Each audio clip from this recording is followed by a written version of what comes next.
guys, magandang umaga po. At ngayon po ay kami nakarating na dito sa amin na maayos, na baby. So yun po, ako po ay humingi ng pasensya sa inyo at hindi ko na po na-video yung aking mga paghihilap, yung pagdating namin sa clinic para sa aking panganak, yung aking pong pagdi-deliver kay baby, hindi ko na po na-video at talaga pong hindi kaaya-aya ang aking itsura. At syempre po, hindi naman po talaga biro ang paghilab, hindi po biro ang pag-iri-iri. Kaya po hindi ko na rin sa iyo na i-share at talaga pong ako hindi maipinta ang mukha. Po'y nag-iiyak, hindi na halo-halo po ang emosyon. Kaya hindi ko na po din na i-share. Tapos po syempre may halong takot at kaba.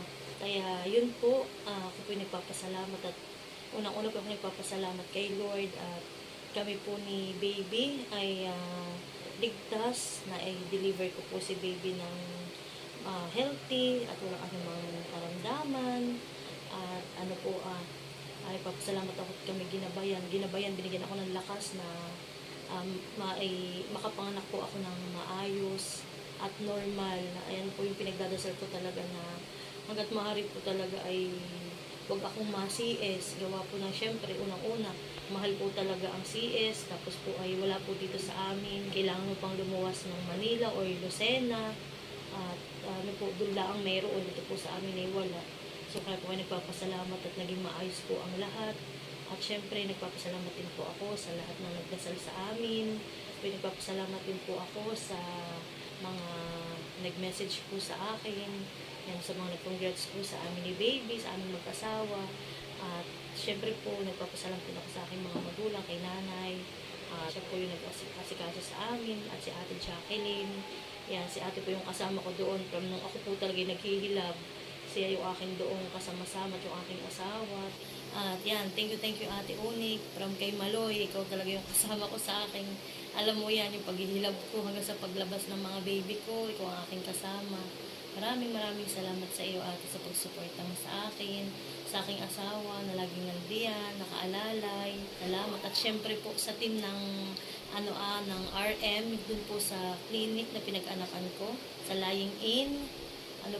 Salamat po sa inyong lahat, kay Ate Amelie, sa lahat po ng staff nila na talagang inalagaan po nila ako ng mabuti hanggang sa makaalis kami, hindi po kami iniwan. Talagang thank you po sa inyong lahat. At sa lahat po ng aming mga subscriber, sa lahat ng viewers na nag-aabang, maraming salamat po sa inyong lahat. Sa totoo lang po, hindi ko akalain na ako yung mabilis ngayong mga nakumpara kay Maloy po. Sobra po akong nahirapan kay Maloy. Halos ako po ay parang nasa 3 oras mahigit na yung naghihilab. Tapos po ay yung hindi nalabas yung si Maloy. Pero dito po kay baby, talaga pong wala pang 1 oras. Para pong halos wala pang 40 minutes akong nakahiga sa delivery room. Agad po ito lumabas. Nakakatuwa nga po sinundo nung asawa ko si nanay. Sabi ko, ako sobrang sakit na ng tiyan. Sabi ko, parang aanak. Nagawa ng si nanay pinagbantay kay Maloy dito sa amin. Parang sabi ko ay, mahal, sunduin mo na si nanay.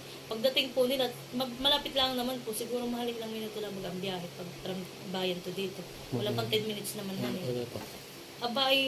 Pagdating po ni nanay at ng asawa ko, ako po, lumabas na po ang baby.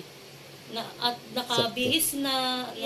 At naturukan na rin po siya ng vitamins, yung unang vitamins po ng sanggol. Yan.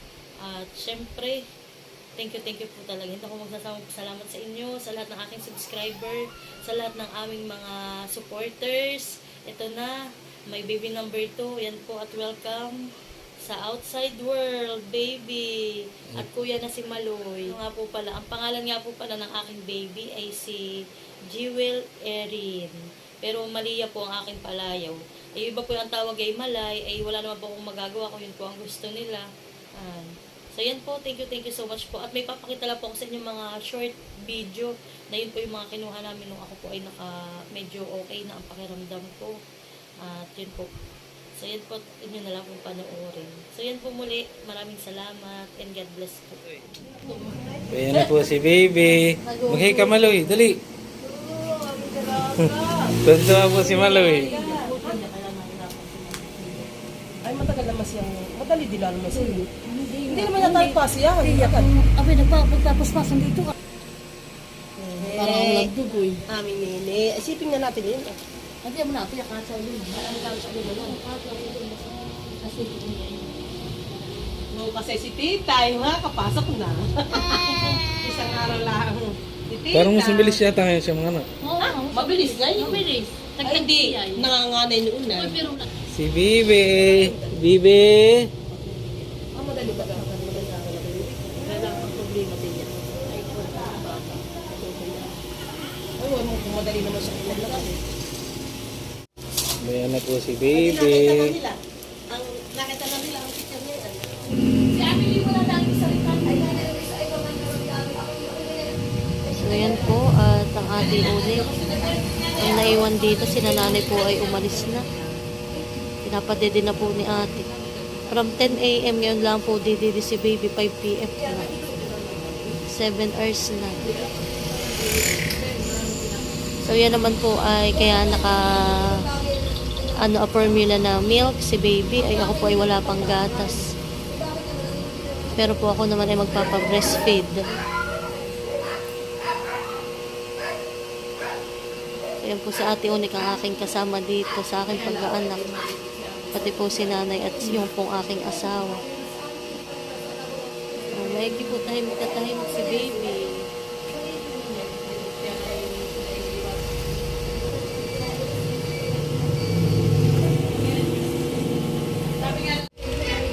Hello.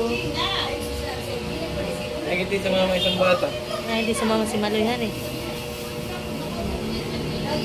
Ulit na. Yung asawa ko pinagdala ng mga baon, pagkain. Mahal. Ba't ka na?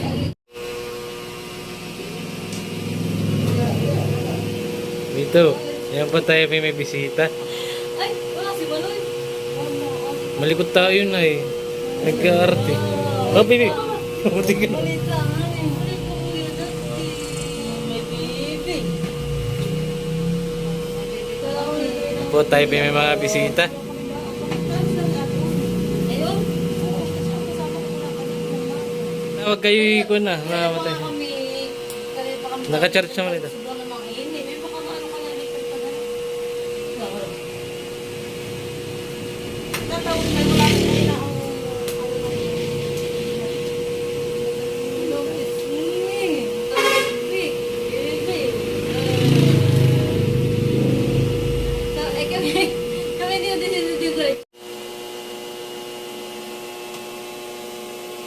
Impot na gising ko si Bibi na iyak, nagugutom.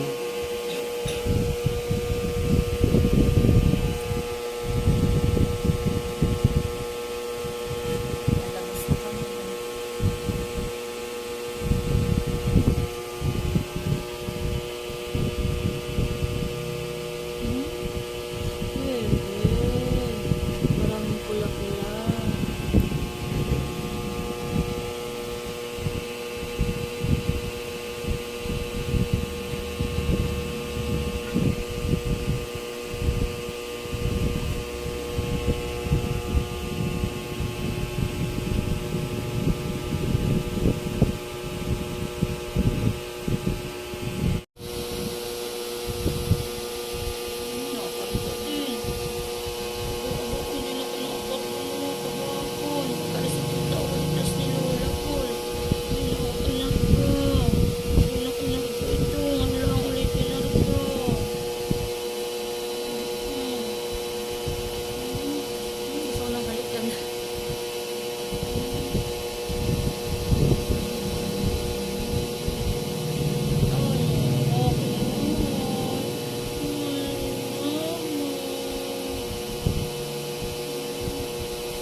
Bayad din na po at dumating na si Malia. paano pala nakanin? Hello, good morning. Kami po nandito na. Kami po nainip na doon sa clinic. Kaya po kami umuwi ng maaga. Tulog-log. Tulog-log.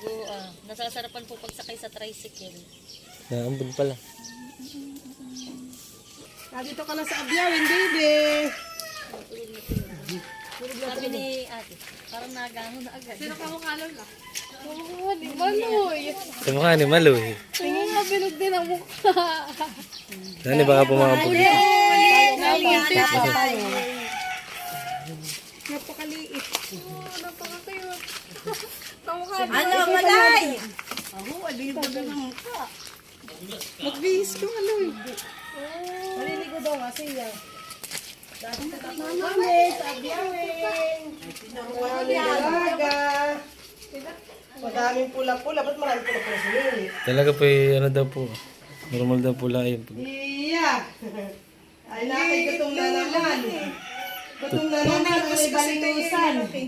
Nervous ko sa tayo. Malaki, napakaliit. Itahan, ulit itahan. 2.5 lang. Si Dinas. Dito ka muna, magtuntunga. Ayos mo muna na ating pagkakas. Abayos na doon. Inayos na yata ng nanay. Ay, pinaganda na ang pagdating ni... Nalala mo ko, inip na inip. Talaga namang madala na. So beautiful. So beautiful daw po ang aming dalaga, sabi ni Kuya. Iya, tahimik lang ang aming bebe na iyan. Hmm? Hmm? Ay, hindi yan anak, kagat-kagat siya, namulat siya, na-irritate pa ang mukha niya at siya na dito na sa labas. Kaya hindi pa siya sanay. Ayun. Ang bebe ni mama. Bango naman ni Maloy.